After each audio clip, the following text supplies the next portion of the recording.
এবং সবচেয়ে ভয়ঙ্কর ব্যাপার হচ্ছে আপনি যখন কারোর উপর জুলুম করেন, ওই মাজলুম আর আল্লাহর মাঝখানে কোনো ফারাক থাকে না। আল্লাহ ওই ফারাকের পর্দা উঠায় নেয়, দোয়া করলেই ওটা আরশে যেয়ে কবুল হয়ে যায়। খবরদার, মজলুমের কান্না কখনো বৃথা যায় না। জীবনের কোনো না কোনো সময়ে এর প্রায়শ্চিত্ত আপনাকে করতে হবে।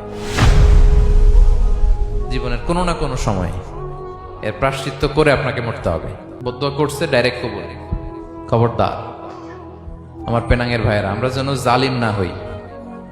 In it's any form, operation in it's any form, যেই কোনো ভাবে, যেই কোনো ক্ষেত্রে, যেই কোনো ধরনের হইতে পারে জুলুম। কাউকে আপনি ছোট্ট কোনো কাজে ঠকালেন, বন্টন নীতিতে ঠকালেন, হ্যাঁ, জমি মেরে দিয়ে ঠকালেন, আমানত মেরে দিয়ে ঠকালেন, ইন ইটস এনি ফর্ম যদি জুলুম করে থাকেন, খবরদার, মজলুমের কান্না কখনো বৃথা যায় না।